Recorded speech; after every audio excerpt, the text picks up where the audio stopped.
Como eu gosto sempre de frisar, a Bíblia é a palavra de Deus escrita. É a nossa única regra de fé e prática.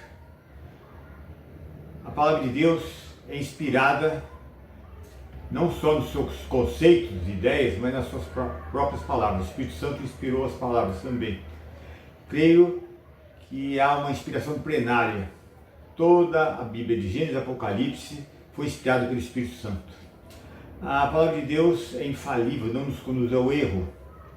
Ela é inerrante, embora nunca tenha sido escrita com linguagem científica, e nem tinha como propósito ensinar ciência, ou história, geografia, enfim. Mas ela não tem erros, que é históricos, geográficos, e éticos, doutrinários, enfim, não há erros na palavra de Deus. A palavra de Deus é suficiente. Todo aquele que tem Jesus, já teve um encontro com Cristo, ele encontra na palavra de Deus o grande instrumento usado pelo Espírito Santo para crescer na fé e no conhecimento de Jesus, para o processo de santificação. É aquele que nunca teve um encontro com Jesus, lendo a palavra de Deus, entendendo que Jesus é o Salvador, morreu pelos pecadores, ele pode ter um encontro com Jesus através da leitura da palavra de Deus, ou através da pregação, ouvindo uma pregação. A palavra de Deus, ela é inerrante em todos os sentidos. Tanto é assim que muitas pessoas querem criticar a palavra de Deus, mas todas as histórias narradas, quer no Antigo, quer no Novo Testamento, não são mitos, não são lendas. Ao contrário, realmente esses eventos ocorreram no tempo e no espaço da história. Isso é importante. A palavra de Deus, ela é eterna, imutável. E eu quero sempre frisar isso porque a nossa fé está bem fundamentada nessa revelação da palavra de Deus. Nosso texto de hoje é Evangelho de Marcos, capítulo 1, a partir do versículo 28. Cristo estava operando milagres, expulsando demônios, curando enfermos, pregando a palavra, ensinando a palavra, né? E estava muito conhecido, estava sendo bem popular, né? E no versículo 28 nós vemos, capítulo 1, versículo 28 de Marcos. As notícias a seu respeito se espalharam rapidamente por toda a região da Galileia, que era muito conhecido, né? Versículo 29.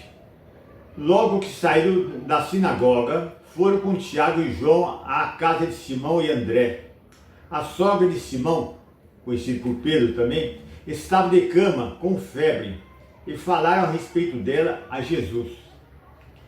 Então ele se aproximou dela, tomou-a pela mão e ajudou-a a levantar-se. A febre a deixou e ela começou a servi-los. Veja que coisa interessante, né? Os milagres operados por Jesus e mesmo pelos seus discípulos, eles eram a cura, no caso aqui de enfermidade aqui, a cura era imediata, instantânea, era completa e era permanente até que a pessoa viesse a falecer, né? Não é o caso de certas supostas curas hoje, de alguns falsos profetas, falsos mestres, que a pessoa não é curada, é mais uma influência psicológica em cima. E se a pessoa depois vai reclamar que não foi curada, ainda falar que falta fé na sua vida ou tem pecado, alguma coisa, né? Não. O padrão é este: cura instantânea, imediata, completa e permanente. Até, naturalmente, como eu falei, até que a pessoa venha a falecer, né? E no caso aqui, veja que interessante, ela estava com febre, estava acamada, ela ficou tão boa que levantou e nem precisou descansar nada, já começou o quê? A preparar comida e a servi-los. Que coisa extraordinária, né? Versículo 32. Ao anoitecer, depois de posto o sol, o povo levou a Jesus todos os doentes. Veja que coisa, Jesus começou no seu ministério aqui, desse dia, pregando, ensinando, expulsando demônios, curando enfermidades, e foi até a noite, quer dizer, um trabalho exaustivo de Cristo, hein? Ao anoitecer, depois do pôr do sol, o povo levou a Jesus todos os doentes e os endemoniados. Aqui veja a distinção, né? Doentes, enfermidades e endemoniados, tá? Ao anoitecer, depois do pôr do sol, o povo levou a Jesus todos os doentes e endemoniados. Toda a cidade se reuniu à porta da casa, onde ele estava lá, né? No caso de Pedro lá, né? E Jesus curou muitos que sofriam de várias doenças. Também expulsou muitos demônios, não permitia, porém, que eles falassem, porque sabiam quem ele era. Às vezes os demônios, quando estavam sendo expulsos, queriam falar bem alto, que sabiam que ele era o Cristo, tudo, mas ele estava proibindo de se manifestar. Uma coisa importante, no Antigo Testamento havia profecias a respeito do Messias que iria operar milagres, inclusive cura de enfermidades, né? E nós vamos abrir Isaías capítulo 29, versículo 18. Isaías 29, 18. Isaías capítulo 29, versículo 18. Evidentemente que não são só essas passagens que eu vou citar aqui, que falam que o Messias ia operar milagres, né? Mas aqui dá para ter uma ideia. Versículo 18 de Isaías capítulo 29. Naquele dia, quando o Messias estivesse presente, imagina, foi escrito antes de Cristo, muitos séculos antes de Cristo, hein? Naquele dia os surdos ouvirão as palavras do livro, e não mais em trevas e escuridão. Os olhos dos cegos se tornarão a ver. Que coisa maravilhosa, hein? Os olhos dos cegos tornarão a ver. Agora vamos, Isaías 35, versículo 5. Isaías 35, versículo 5. 35, versículo 5. 5 e 6. Isaías 35, versículo 5. Então se abrirão os olhos dos cegos e se destaparão os ouvidos dos surdos. Veja bem, aqui é cura de cego e de surdos, né? Versículo 6. Então os coxos saltarão como servo, e a língua do mudo cantará de alegria. Águas irromperão no ermo e riachos no deserto. Que coisa extraordinária, hein? Aqui mostrava, entre várias passagens que tem no Antigo Testamento, que o Messias ia operar maravilhas, né? Milagres, cura de enfermos e tal, né? Vamos voltar para o nosso texto lá de Marcos capítulo 1. Agora, principalmente os estudiosos, os escribas, os fariseus, aqueles doutores da lei que conheciam, estudavam, se eles fossem sinceros, já que eles conheciam tanto o Antigo Testamento, alguns até decoravam o Antigo Testamento inteiro, né? Decoravam, né? O pessoal usava bem a memória, sem dúvida nenhuma, olhando para Cristo, seus ensinamentos, suas pregações, seu poder sobre as enfermidades, a autoridade, e tendo autoridade sobre as enfermidades, sobre a morte, sobre a natureza, enfim, eles comparando aquilo que aquelas profecias que falavam que o Messias ia curar enfermidades e operar milagres, e vendo para Jesus, olhando, observando, sem dúvida nenhuma, eles não teriam que ter dúvidas que Cristo era o próprio Messias, que o Senhor Jesus Cristo era o Messias. Não tinha como ter dúvidas, mas estavam tão cegos, tão endurecidos, enciumados, com inveja da pessoa do Senhor Jesus, e porque também não pregava segundo a tradição deles, aqueles Deus que eles acrescentavam, né, as tradições da palavra de Deus, né? Então eles rejeitaram Cristo. Mas se tem alguém que, humanamente falando, poderia perceber que Jesus Cristo era o Messias, porque conheciam essas profecias, eles estudiosos da lei, mas eles estavam cegos, não entendiam. E voltando para o nosso texto, fala aqui no versículo 32 de capítulo 1 de Marcos.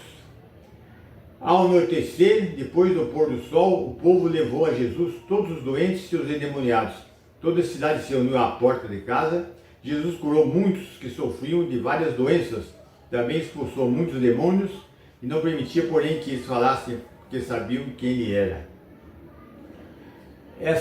Esses milagres operados por Cristo, no caso aqui das enfermidades, autenticavam a mensagem de Cristo e também eram evidências de que ele era o Messias. tá? E embora os inimigos dele, né, esses doutores da lei, esses fariseus e outros, o rejeitassem, não há dúvidas de que realmente ele era o próprio Messias. Agora, lendo somente o livro de Marcos aqui, não só Marcos, nós vamos verificar que Cristo demonstrava no seu ministério autoridade, poder e controle sobre as forças da natureza. Lembra quando Cristo andou sobre as águas? Nenhum discípulo chegou a ter controle sobre as forças da natureza. Só Cristo tinha essa prerrogativa como Criador e sustentador do universo, né? Ele demonstrou também autoridade, controle e poder sobre os demônios e sobre Satanás. Ele demonstrou autoridade e poder e controle sobre a morte. Você vê, principalmente no livro de Marcos, que nós verificamos em cada situação o poder que ele tinha.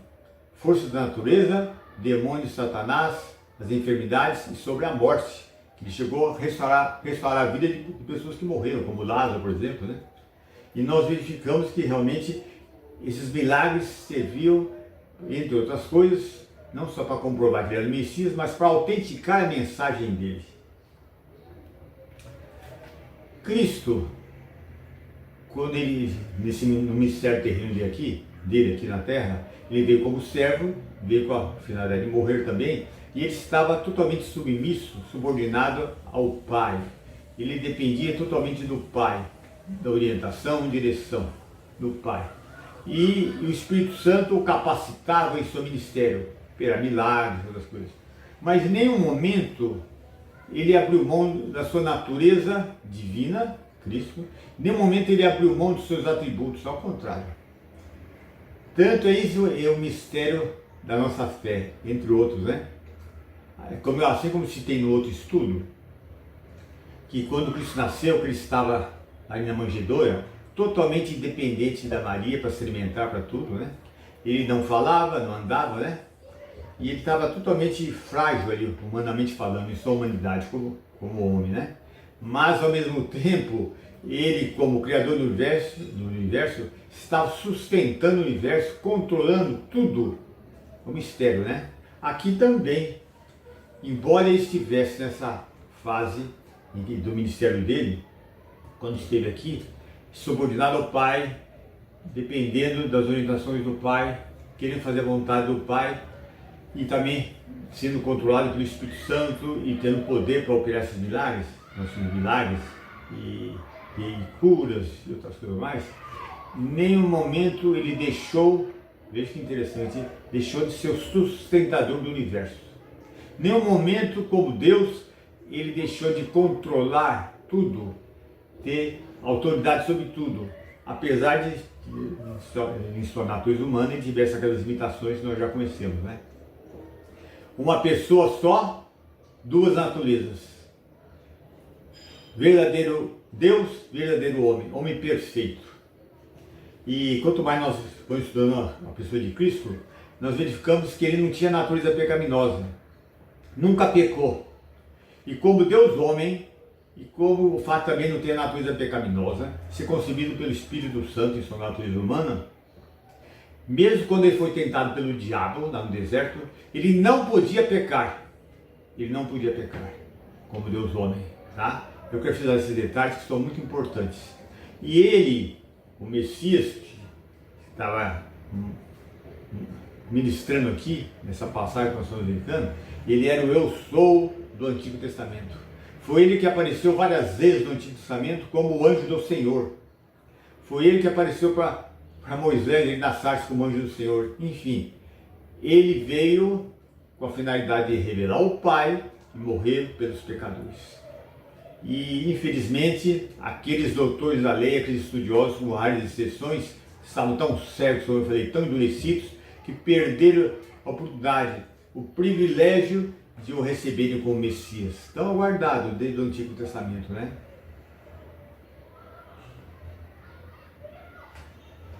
Versículo 32 tem outro detalhe interessante. Ao anoitecer, depois do pôr do sol, o povo levou Jesus a todos os doentes e os endemoniados. E interessante, como eu falei para você, ele começou já nesse dia, bem cedo já, a ministrar, ensinando, pregando, expulsando demônios, curando todas as enfermidades que se apresentavam, e devia estar exausto, cansado. Chegando no fim do dia, imagina, e em sua humanidade, ele estava sujeito à sede, à fome, a cansaço, à dor. Ele devia estar exausto. Um trabalho difícil. Eu acredito eu que nem teve tempo para comer ou tomar uma água, alguma coisa. O que aconteceu? Nós vemos agora no versículo 25.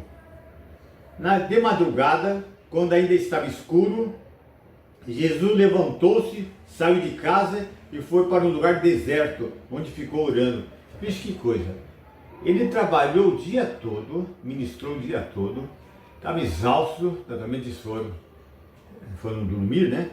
Tanto Jesus como os apóstolos. Mas na alta madrugada, o que ele fez? Ele acordou, versículo 35. De madrugada, quando ainda estava escuro, o que ele fez? Jesus levantou-se, saiu de casa, onde ele estava, e naturalmente os apóstolos, e foi para um lugar deserto onde ficou orando. Por quê? Por que ele fez isso? A oração, entre outras coisas, indica o quê? Dependência de Deus. E no caso aqui do Pai, ele não atuava, em nenhum momento Cristo atuou, vamos assim dizer, com independência da vontade do Pai. Ao contrário, a oração era essencial para ele. Ele tinha profunda necessidade em sua humanidade, porque está em comunhão com Deus. Mas alguém pode dizer, mas ele já não tinha comunhão constante com o Pai? Sim, tinha constante comunhão com o Pai. Aliás, durante toda a eternidade passada, ele teve comunhão com o Pai. E durante esse período que ele estava mesmo ministrando, ele tinha comunhão com o Pai. Mas ele sentia necessidade de se afastar da multidão, dos apóstolos, e ficar num lugar silencioso, solitário, sem barulho, sem nada, para que ele pudesse o quê? Desfrutar da comunhão com o Pai. Embora ele tivesse constante comunhão com o Pai durante o dia todo, vamos dizer, mas ele tinha essa necessidade desse momento a sós. Isso nos faz lembrar uma passagem importante, inclusive um texto, nós vamos abrir lá em Isaías capítulo 50, é um texto que mostra que ele dependia do Pai e sentia necessidade dessa comunhão, dessa orientação, dessa direção do Pai. Isaías capítulo 50, versículos 4 e 5.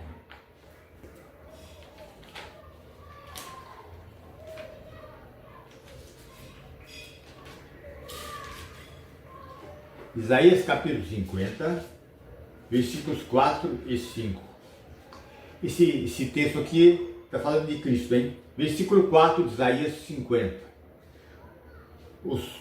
O soberano Senhor deu-me uma língua instruída. Aqui é Cristo falando, hein? Para conhecer a palavra que sustém o exausto.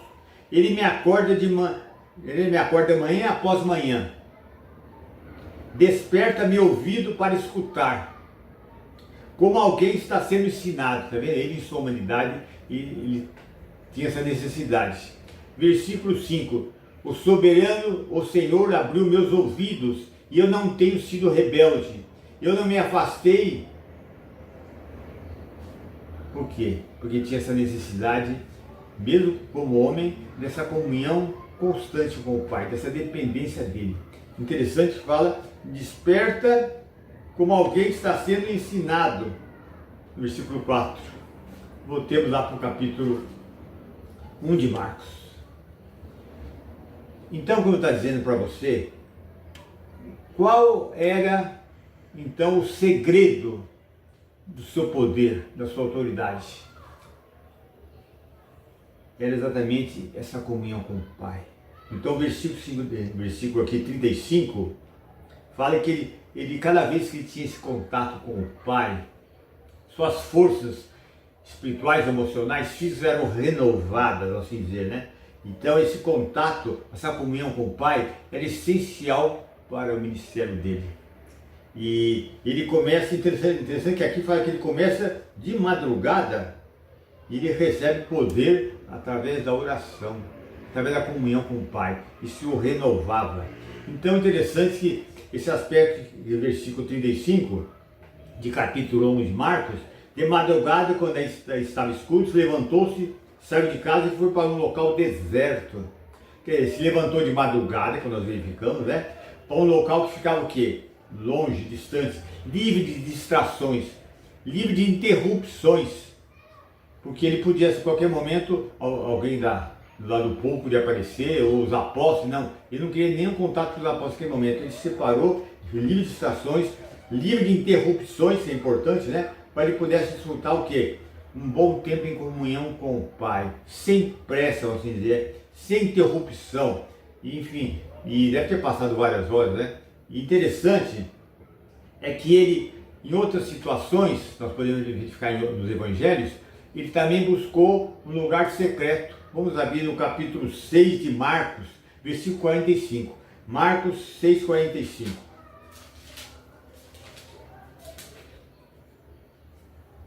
Marcos 6, 45. Logo em seguida, Jesus insistiu com os discípulos para que ele entrasse no barco e fosse adiante dele para Betsaida, enquanto ele despedia a multidão. Os discípulos foram, despediu a multidão.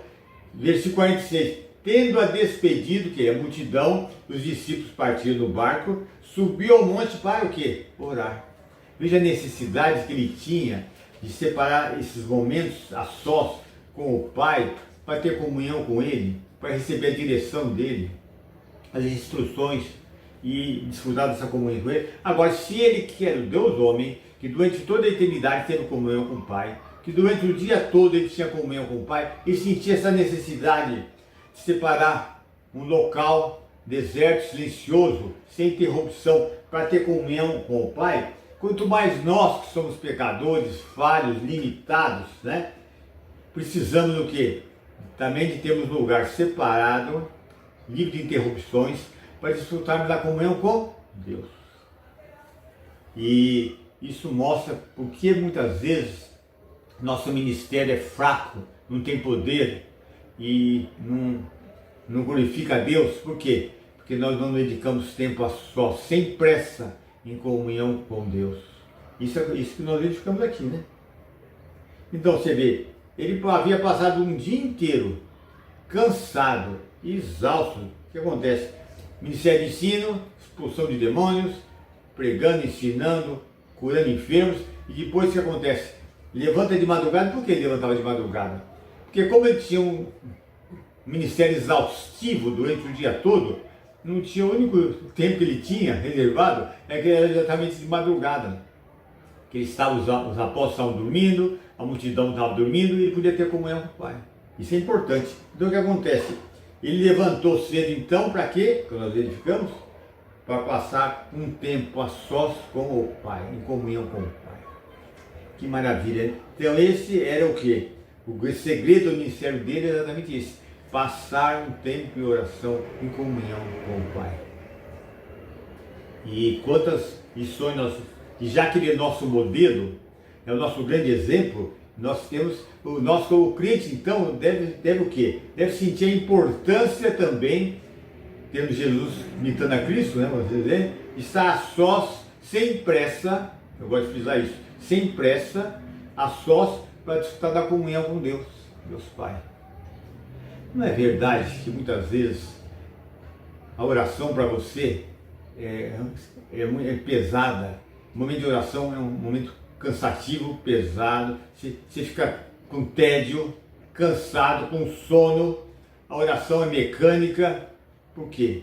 Por que isso acontece? Qual é a motivação sua para fazer essa oração corrida? Isso, o ideal seria então que a semente de Jesus, bem de manhã, antes de trabalhar, de qualquer coisa, nós pudéssemos com a palavra de Deus aberta, lendo, estudando, e orando em comunhão com Deus, pudesse fazer isso. Mas isso não é o fato de Jesus ter saído de madrugada, que seja uma lei para nós, embora ele seja um modelo para nós, e o ideal seria que de manhã nós fizéssemos isso, nem sempre isso é possível.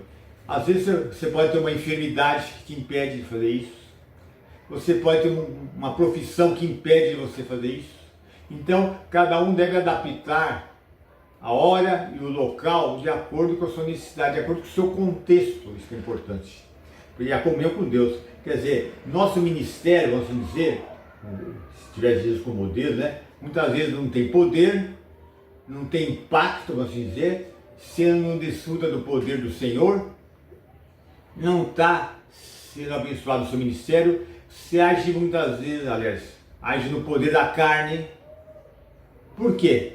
Porque você não está, você está negligenciando, separar um tempo a sós com Deus, sem pressa, com a palavra aberta, você falando com o Senhor, tendo comunhão com Ele, e Ele respondendo pela palavra, isso é importante. Então, Jesus, quando nós vemos aqui no versículo 35, que é o nosso, vamos dizer que é o nosso versículo-chave, de madrugada, quando ainda estava escuro, Jesus levantou-se, saiu de casa e foi para um local secreto, deserto, né? No lugar aí seria o deserto, onde ficou orando. Você, qual é o desafio para você? Embora seja verdade que nós podemos ter comunhão com Deus o dia todo, tipo, por exemplo, você está dirigindo, o farol está fechado, você pode louvar a Deus, fazer uma oração rápida, sim, é verdade. A mulher está lavando, o homem mesmo estão lavando um prato ou fazendo a comida, pode estar louvando a Deus, está em comunhão, mas apesar de ter pequenos momentos de comunhão com Deus, ainda faz falta separar um horário, um tempo específico, num local específico, que pode ser a sua cozinha, pode ser um quarto, pode ser ao ar livre, num parque, onde for, que você não vai ter interrupções, sem levar celular, não tem telefone para tocar, não tem ninguém para chamar, nada, nem ninguém da família, é você e Deus e a palavra. Isso é essencial, porque se nós não valorizarmos isso, o que acontece? Nosso ministério vai ser sempre assim, fraco, na carne, sem causar impacto, e Deus não é glorificado. E uma coisa, se eu perguntar para você, como é a tua vida de oração? Talvez não posso julgar, generalizar, mas talvez a primeira reação sua é ficar envergonhado, por dedicar pouco tempo à oração. Ficar frustrado, sentir um certo fracasso. Se tem uma área difícil na vida cristã, comece a sondar outras pessoas também da sua igreja. Se tem uma área difícil da vida cristã, é o tempo de oração. Orar, separar um tempo para ter comunhão com Deus. É uma parte fraca, vamos dizer, em nossas vidas e em muitas igrejas também. Então, se você quer ter um reavivamento na sua vida, um despertamento espiritual na sua vida, ser cheio do Espírito Santo, estar cheio da palavra, é importantíssimo você separar um tempo sem pressa, um tempo com a palavra de Deus aberta, orando em comunhão com o Senhor, louvando a Deus, intercedendo, enfim, esse momento de comunhão com Deus é importantíssimo. Ninguém pode ser cheio do Espírito Santo, ser um crente espiritual, conhecer a Deus, sem dedicar esse tempo a sós com o Senhor. Infelizmente, muitas pessoas nunca tiveram a experiência de serem cheios do Espírito Santo, controlados pelo Espírito Santo. E só conhecem o assunto em livros ou em relatos de missionários, mas nunca experimentaram o controle do Espírito Santo no seu ministério. Não importa qual é o seu dom. O nosso ministério tem como fundamento o nosso dom. Se você não estiver em constante comunhão com o Pai e com o Filho, o seu ministério vai ser sempre um ministério derrotado. Não vai causar impacto, como eu falei. E os discípulos daquela época, né?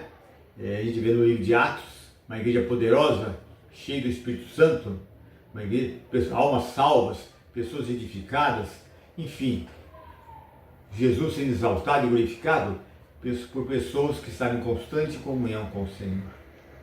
Mesmo no Antigo Testamento, nós verificamos muitos servos de Deus que separavam, como Daniel, por exemplo, que ele separava com as janelas abertas, voltadas para Jerusalém, ele separava aquele tempo para estar em comunhão com Deus.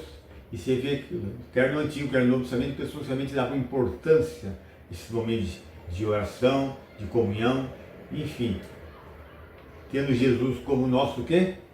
Nosso modelo, nosso exemplo. E vamos um versículo que dá fundamento para isso que eu estou falando. Vamos abrir em Mateus capítulo 6. Mateus capítulo 6.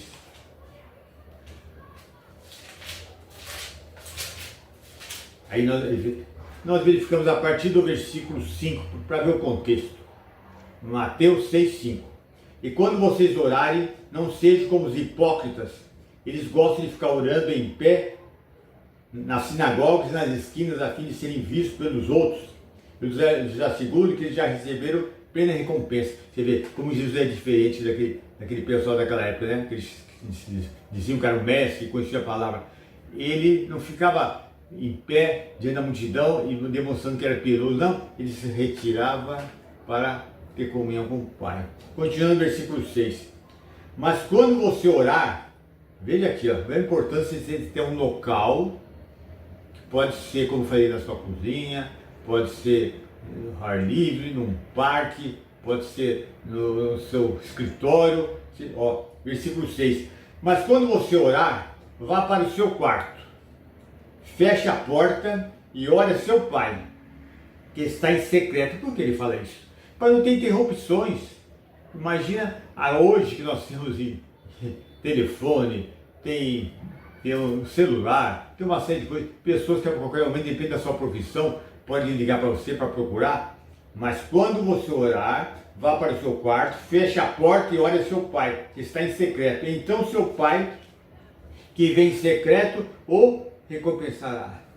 Veja que maravilha. E depois ele fala mais. E quando orarem, não fique sempre repetindo as mesmas coisas como fazem os pagãos, né? Eles pensam que por muito falarem serão ouvidos. Não sejam iguais a eles, porque o seu Pai sabe do que vocês precisam antes mesmo de pedir. Quer dizer, naturalmente a oração deve ter como propósito principal a adoração, a comunhão com Deus. E isso depois, naturalmente, vem a intercessão, né? Orar pelas pessoas, interceder tudo, né? E Jesus é um modelo para nós de uma vida de piedade, uma vida realmente de comunhão com Deus. Uma coisa que me chamou a atenção também, que eu estava querendo, me lembrei agora, lá voltar para o nosso texto de Marcos capítulo 1, versículo 32. Marcos 1, 32. Ao anoitecer, depois do pôr do sol, o povo levou a Jesus todos os doentes, os endemoniados. Toda a cidade se unia à porta da casa. Jesus curou muitos que sofriam de várias doenças, também expulsou muitos demônios. Uma coisa que chama atenção aqui, que é uma coisa que eu lembrei agora, é o seguinte: Jesus demonstrou, apesar de estar cansado, hein? Imagina o dia todo pregando, ensinando, expulsando demônios, curando, ele demonstrar profunda compaixão, profundo amor, bondade para com as pessoas que estavam sofrendo. Quanta misericórdia da parte dele, não é verdade? Uma das coisas que chama atenção. Procure, quando estiver lendo os evangelhos, comece a analisar os atos de bondade, misericórdia, de graça, compaixão da parte de Jesus, tá? E ele realmente, nesse ministério dele, ele estava não só evidenciando que era o Messias, demonstrando amor, misericórdia, né? E sua mensagem é autenticada pelas essas coisas. O desafio é esse: se você não tem uma hora, um local reservado para ter comunhão com Deus, comece a fazer agora. Separe um local que você possa ficar sem pressa, sem interrupção, que ninguém te chame nada, né? E abre o coração, como salmista, orando, louvando, em comunhão com o Senhor, lendo a palavra. Enfim, são momentos muito importantes, essenciais. E você que é pregador, que é mestre, professor de seminário, muitas vezes você cai naquele problema que às vezes eu gosto de falar também, o erro, que você muitas vezes não tem um tempo separado para ter comunhão com Deus, assume uma série de responsabilidades, que pode até distribuir para outras pessoas, né? E você dedica pouco tempo à leitura e estuda a palavra para se alimentar. Você mal faz uma oração rápida e você só prepara estudos para ministrar para terceiros. Você não está separando um tempo para se alimentar da palavra, para conhecer mais a Deus, para ter um tempo de comunhão e adoração, para renovar suas forças e ter poder do alto, ser cheio do Espírito Santo, cheio da palavra. Então, isso acontece muito com pregadores, com professores, porque às vezes tem tantas atividades, né? E tem que estudar para preparar, para ministrar a outros, e ele mesmo não está se alimentando, não tendo comunhão com Deus. E você que só ora, quando chega em casa cansado, depois de um dia exaustivo de trabalho, aí pede perdão, ainda pede perdão por multidão de pecados, né? E em vez de confessar um a um, né? E lê um versículo rápido, morrendo de sono, já vai dormir. Poxa, que pobreza! Isso é vida cristã? Ao contrário, se vida cristã é realmente uma vida que reflete o caráter de Cristo, como é que você pode ser mais parecido com Jesus? Como é que você pode ter poder do alto se você não procura Jesus na palavra, não contempla a pessoa de Jesus em toda a sua glória refletida no espelho da palavra, se não tem comunhão com Ele e com o Pai? Como é que pode ter ministério? Na energia da carne, não só não vai impactar nada, mas chega uma hora de ficar uma coisa cansativa. A vida cristã sem o controle do Espírito, ter a comunhão com Deus, é uma coisa cansativa, tediosa, dá sono, dá preguiça. Isso não é vida cristã. Então o desafio é esse: separe um local, um horário para ter comunhão com Deus, para leitura da palavra, para adorar a Deus. E você tenha em Jesus o quê? Um exemplo, um modelo de piedade. Vamos orar. Senhor Deus, te agradeço pela vida de Jesus, como nosso modelo, exemplo, que nós possamos realmente valorizar a comunhão contigo e com teu Filho, Senhor. Que possamos separar um local, um horário, para ter essa comunhão, para renovar nossas forças, para te conhecer cada vez mais. Enfim, Senhor, uma vez que durante toda a eternidade iremos ter comunhão contigo, mesmo com teu Filho, que já começamos agora. Te pedimos, te louvamos e te agradecemos por tudo isso, em nome do Senhor Jesus. Amém.